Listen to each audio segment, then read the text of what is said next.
We come now to the motion on an early parliamentary general election. To move the motion, I call the Prime Minister. Mr. Speaker, with your permission, I beg to move the motion standing in my name under the Fixed Term Parliaments Act. I think it is fair to say that nobody in this House relishes the idea of a general election because nobody wants to put the public to this inconvenience, particularly, as the gentleman says, this season. But across the country, there is a widespread view that this Parliament has run its course. And that is because I simply do not believe that this House is capable of delivering on the priorities of the people, whether that means Brexit or anything else. And of course, I would rather get Brexit done, Mr. Speaker. I would rather get Brexit done first. And I share the blazing urgency of many colleagues across the House. And indeed, last Tuesday, we briefly allowed hope to bloom in our hearts, Mr. Speaker, when for the first time in 3.5 years, Parliament voted for a deal to take this country out of the EU. And I repeat my admiration for the way MPs came together across the House to do that. And in many ways, it was an astonishing moment. They said we would never reopen the withdrawal agreement. They said that we would never be able to get rid of the backstop. They said we would never do a new deal with the EU. We did all of them, Mr. Speaker. They said we would never get Parliament to agree. And I give way to my right honourable friend. I thank my right honourable friend and all he's doing to get Brexit done. Could I ask him, in his preparations for a no-deal Brexit, can he make sure there's plenty of corn feed for the election chickens on the opposite benches? I could, Mr. Speaker, elegantly put, Mr. Speaker. Our thanks to the work of the Chancellor of the Duchy of Lancaster, our preparations for no-deal Brexit are very thorough indeed. But alas, we have not been able, as I say, to get Parliament to agree. There was a tantalising moment, as I say, when I thought that Parliament was going to do the sensible thing, Mr. Speaker. And then this House threw out the programme motion at the urgings of the opposition, at the final hurdle, as they intended all along. They made it inevitable that the people of this country would be retained in the EU against their will for at least another 3 months at a cost of another £1 billion a month. But I hear cries opposite to bring the bill back, Mr. Speaker, and I've offered that, and I continue to offer it. I wanted, and I still want so badly, to accommodate this House, that we on these benches have compromised. Yep. And last week I wrote to the right honourable gentleman offering him more time for debate. Days more in committee, days more in the Lords, the ability to sit round the clock if necessary, all the last weekend, with only one condition, that he would agree to do what all leaders of the opposition are meant to yearn and crave and campaign for, and that is have a general election on December the 12th. And I offered him that chance, and Mr. Speaker, I offer it again today. He's not listening, though. He turned us down on Thursday and Friday. I offered him again today. You have time to think about it. To use all the hours God gives to scrutinise this bill, provided that scrutiny concludes in time for an election on December the 12th. And let us be clear, that is enough time, Mr. Speaker, to scrutinise this bill. It was a remarkable feature of the debate last week on the New Deal that not only were there no new ideas in that debate, but the opposition actually ran out of speakers in the debate. They want more time. They ran out of speakers. And the people of this country can see the reality. They aren't interested in scrutinising Brexit. They aren't interested in debating Brexit. They just want to delay Brexit and to cancel Brexit. And if this House is to convince the country, that it is really serious about getting Brexit done, there must be a fixed term to this debate. A parliamentary terminus, a hard stop, Mr. Speaker, that everybody can believe in. I give way with pleasure to the Honourable Gentleman. I thank the Prime Minister for giving way. To make this matter easy for those of us on this bench, could the Prime Minister confirm to the House that if he is successful and he achieves a general election, will he be putting and seeking a mandate on the basis of the withdrawal agreement that this House voted for last week, or will he be seeking to change that withdrawal agreement? Mr. Speaker, I can tell the House that we have an excellent deal, a great deal for the whole of the UK, and we will be campaigning on the basis of that deal. And if the honourable gentleman wants more time to debate that deal and to scrutinise, as I take it by his question that he does, then, as I say, he can. But we must have December the 12th as a hard stop, a parliamentary terminus that everybody can believe in. And an election fulfils exactly that purpose, to allow a new parliament and a new government to be in place by Christmas.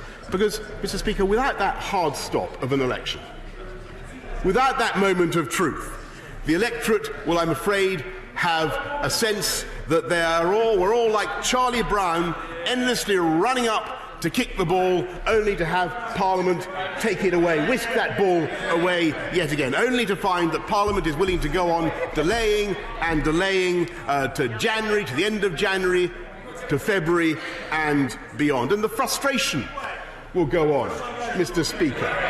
The anxiety will go on. And the angst and uncertainty that is felt by millions of people and businesses across the country will be unnecessarily and unfairly prolonged and exacerbated. That's the reality of what the opposition's course condemns this country to. And if I'm wrong,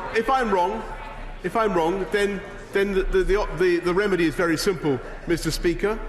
The opposition, the right honourable gentleman, and all his cohorts on the front bench, they can vote for this motion tonight. They can vote for this motion tonight, bring it back, let's get Brexit done, and then let's make our cases, let's go our separate ways and make our cases to the country to reboot our politics in the way that our people want. But if the Leader of the Opposition does not wish to take that opportunity, we must, if he wants simply to delay Brexit, if he wants to frustrate yet again the democratic will of 17.4 million people and frustrate democracy in this country, then I'm afraid we must have an election. We must have an election now. We cannot continue with this endless delay. And I don't know about you, Mr. Speaker, but I think the Leader of the Opposition has now run out of excuses for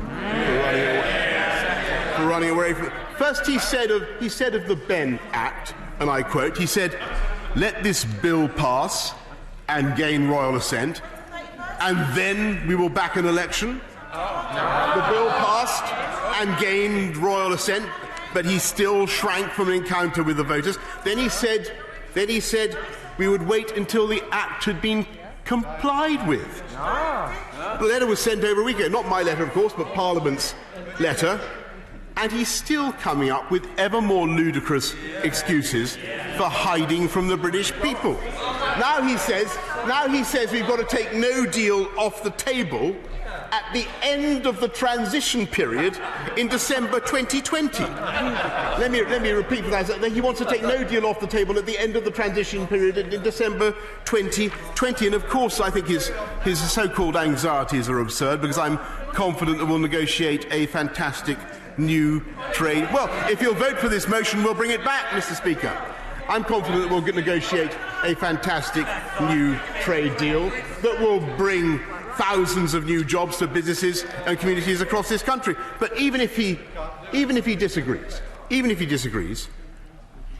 would it not make sense, according even to his own logic, for him to agree to an election now, so that he could have the opportunity to take no deal off the table himself? Isn't that the logic of his position? Mr. Speaker, he can run, but he cannot hide forever. Across Parliament, his supposed allies are deserting, and the SNP, I now read, are in favour of an election. The Lib Dems are in favour of an election. What an incredible state of affairs, Mr. Speaker, that there is one party tonight that is actually against a general election. There is one party that does not trust the people of this country, Mr. Speaker, and that is the principal party of opposition. Mr. Speaker, I hope he accepts tonight that he is snookered and that this charade has gone on for long enough, and that he will agree to allow Brexit to get done and then allow us to make our cases to the people. And when that election comes, the people of this country will have to make a choice between a government that delivers, a government that not only got a great Brexit deal when they said it was impossible, but which is also putting 20,000 more police on the streets, delivering the biggest hospital building programme in a generation, investing £14 billion more in our schools, in levelling up education funding across the country, a great one-nation Conservative government, which is what we represent, and a Labour opposition, Mr. Speaker, that would turn the year 2020 into a toxic, tedious torture of two more referendums, one on the EU and one on Scotland. That is the choice, Mr. Speaker. And it is frankly time for the Leader of the Opposition to move his rusty Trabant from the yellow box junction where it is currently blocking progress. And it's time for us to get Brexit done by December the 12th and then go to the people. Because it is now overwhelmingly clear that the only way to get Brexit done is to go to the people of this country. And I believe that it is time that we all, each and every one of us in this House, had the courage, finally, to face our ultimate bosses, the people of this country. And I commend this motion to the House. The question is that there shall be an early parliamentary general election. I call the Leader of the Opposition, Mr. Jeremy Corbyn. Mr. Speaker, this is a Prime Minister who cannot be trusted.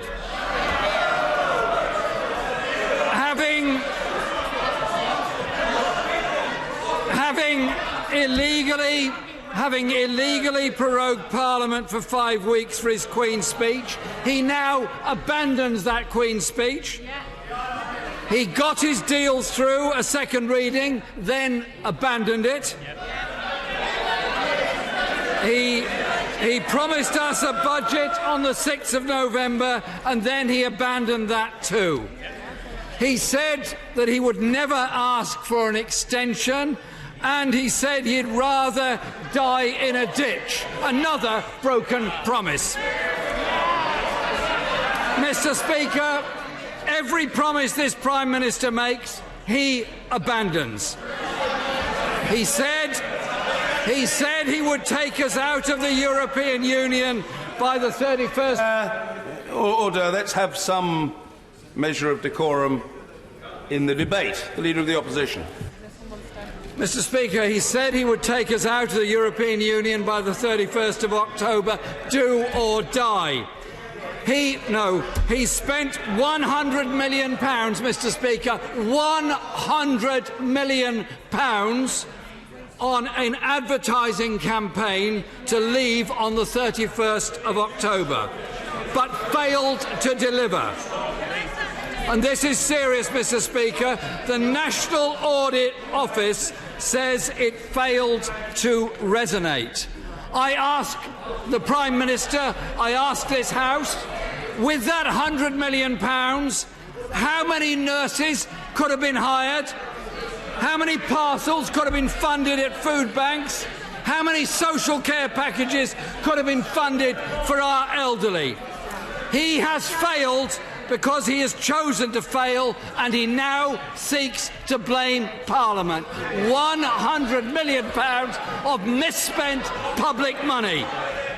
At the weekend, Mr. Speaker, we learned from the former Chancellor that his deal was offered to the former Prime Minister 18 months ago, and she rejected it as not good enough for the United Kingdom. So we have a rejected and recycled deal that has been misrepresented by ministers in this House, no doubt inadvertently. The Prime Minister said in terms there would be no checks on goods between Great Britain and Northern Ireland. The Brexit Secretary himself has confirmed that there will be. The Prime Minister, Mr. Speaker, the Prime Minister made promises to Labour members about workers' rights. I remember him with all the concentration he could muster, saying that workers' rights would be protected by him. The leak to the Financial Times on Saturday shows these promises simply cannot be trusted. He says the NHS, Mr. Speaker, he says the NHS is off the table for any trade deal. Yet a majority of the British public don't trust him. And why should they? Why should they, Mr. Speaker? Thanks to a Channel 4 dispatches programme, this is actually quite an important point the Prime Minister might care to listen to.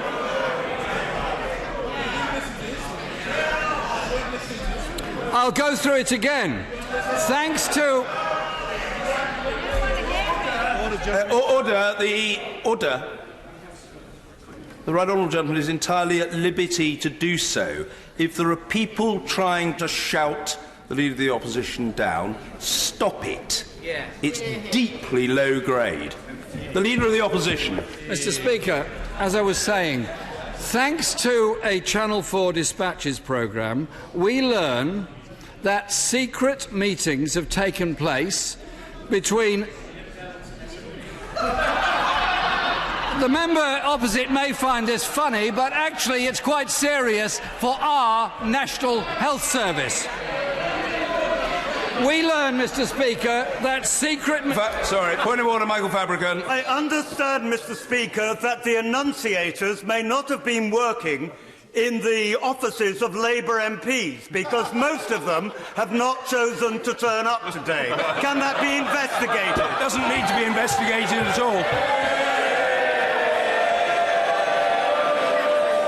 Unfortunately, it's not even a very good try, as the smile on the face of the honourable gentleman readily testifies. It's a very substandard attempt at a bogus point of order. The Leader of the Opposition, Jeremy Corbyn. Thank you, Mr. Speaker.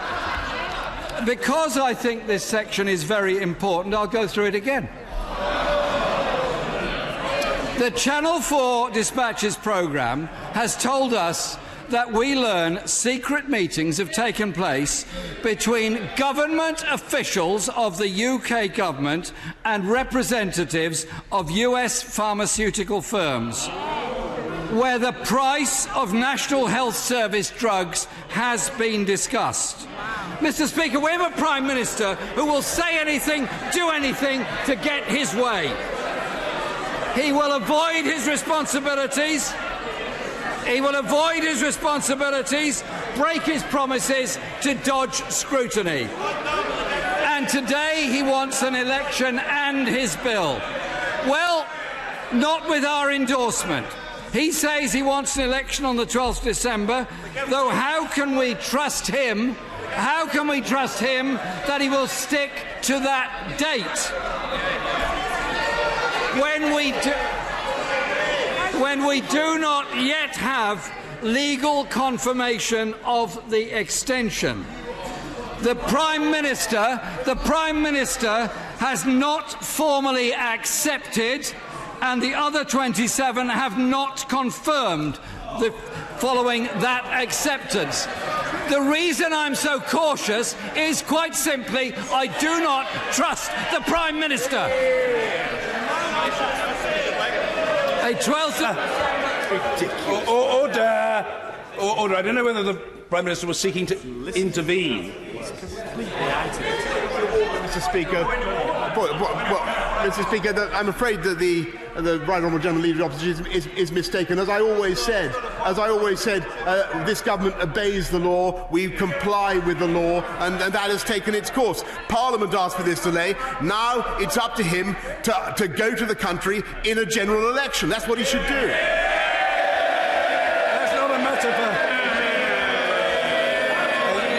For the avoidance of doubt, such matters are not matters for the Chair, but the Prime Minister's made his own point, apparently to his own satisfaction. The Leader of the Opposition...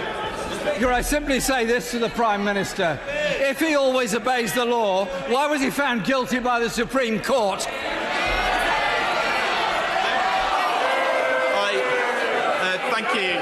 Thank you, Mr. Speaker. On the issue of... Order. No, I don't care how long it takes. I'm not having the honourable gentleman shouted down and prevented from being heard. That will not work. End of subject. Mr. Stephen Doughty. Thank you, Mr. Speaker. On the issue of trust, which my right friend is quite rightly pointing out, is he aware of the very interesting rumours that have reached my ear that the Prime Minister might, for example, not be planning to even stand in his own constituency at an upcoming general election, and instead apparently has lined up Sevenoaks or East Yorkshire? I wonder if he's heard that rumour.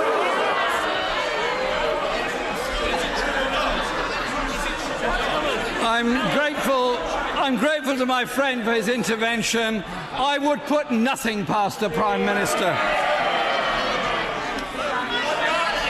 All I do know is we have an excellent Labour candidate in Uxbridge. I thank my right honourable friend for giving way. And like my honourable friend said a moment ago, I don't trust the Prime Minister either, but there is a deeper issue about whether we can trust the Prime Minister with our safety. Let me just read this to you very briefly. Analysis from the Financial Times today. The Prime Minister could shake his head, but perhaps he would care to listen. Go on, Paula. So, when Johnson responded, I have never heard such humbug. Order. Invite the Honourable Lady to resume her seat. The Honourable Lady has a right to be heard, not to be shouted down by frontbenchers or back, and she won't be. Paula Sheriff. Thank you. When Johnson responded, I have never heard such humbug in all my life, Labour MP Paula Sheriff began to receive toxic tweets at a rate of more than 100 an hour. One such tweet from that evening read, "Tough shit, Mrs Shrek. A surrender bill or surrender act is exactly what Ben's treacherous act is." Another read, "Do what the people told you to effing do. Otherwise, yes, expect to be strung up metaphorically or physically." The Prime Minister has never apologised for saying what he said that evening, so how can we trust him that we can be safe? Mr. Speaker, I thank my friend for her intervention and for the stoic way in which she's dealt with the most appalling abuse that's been thrown at her. The threats that she's received, the threats that other colleagues have received, the damage that's been done to MPs' offices, and the abusive language that has happened in so many parts of this country.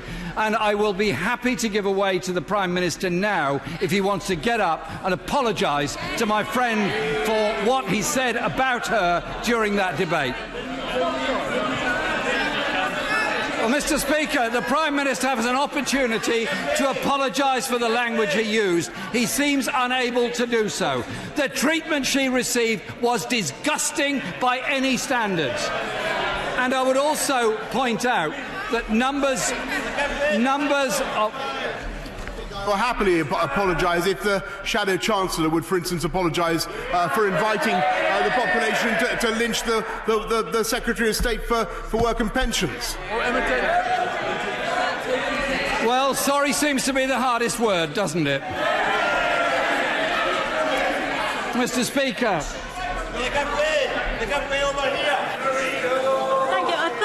I thank my right honourable friend for giving way. Does he agree with me that we have a Prime Minister that has a tortuous and difficult relationship with veracity, and therefore he's absolutely right not to believe a single word that comes out of that man's mouth?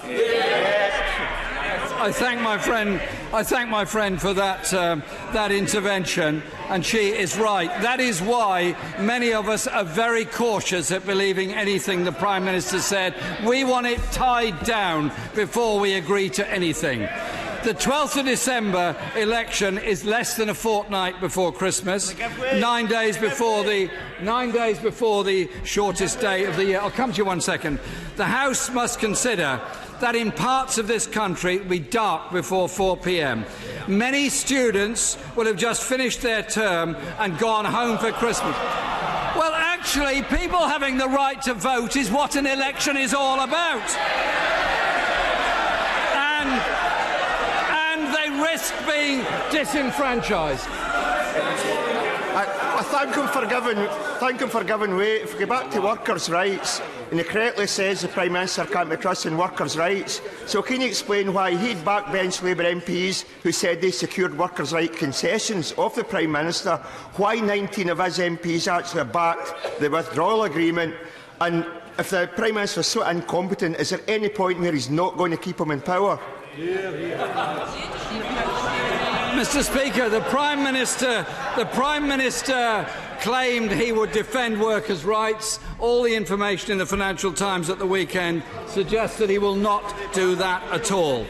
As I was saying, Mr. Speaker, about students and their opportunity to vote on the dates in question, the latter point may not be the case on the 9th of December, and we will consider carefully any legislation proposed that locks in the date. The theme of this is we don't trust the Prime Minister. We want something that definitely and definitively takes no deal off the table and ensures that the voting rights of all of our citizens are protected. One giveaway. I'm very grateful to the Leader of the Opposition. If we take him at his word that this is the most untrustworthy government and Prime Minister, wedded to doing the most evil and disastrous things to this country, can he explain to me his reticence for a general election where he has the chance to sweep us out of office? We have said all along we want no deal off the table,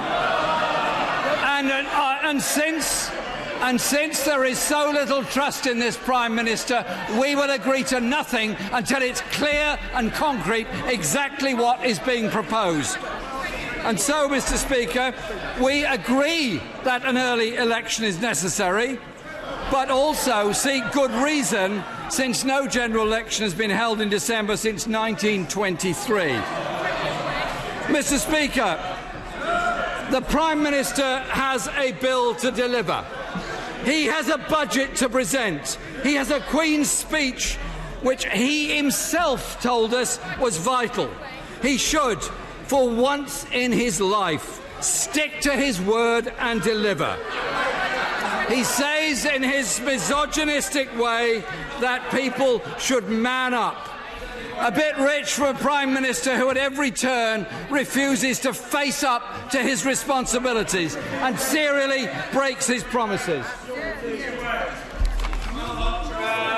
I thank my right honourable friend for giving way. Would he also agree with me that the timing of this proposed general election, not whether we have a general election, is yet another example of the art of voter suppression, ensuring students are less likely to have a vote, older people less likely to go out and vote, people with disabilities less likely to go out and vote. If the Prime Minister truly believed in democracy, wouldn't he hold the election when people were able to go and cast their vote? Mr. Speaker, when no deal is off the table, when the date for an election can be fixed in law, and when we can ensure students are not being disenfranchised, we will back an election so this country can get the government it needs. One that will end the underfunding of our public services. One will end the privatisation of our services. One that will tackle the grotesque poverty and inequality in our country created by this government and the government before it, and recognises the seriousness of the climate emergency, and one that will rebuild an economy that doesn't just work for the privileged few, as it all the Tory party knows about, but will build a society that ends inequality and injustice and really does give the next generation real hope and real opportunities of the kind of country and kind of world that they can live in.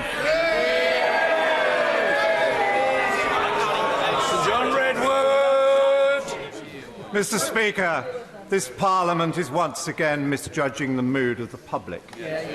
We were elected here to do serious things on behalf of our public. Conservative and Labour MPs alike were elected to see Brexit through. 3 years, 4 months later, there's no sign of that. And instead, we have this discordant, argumentative Parliament that will do nothing. It will not throw a government out of office, and it will not allow a government to govern.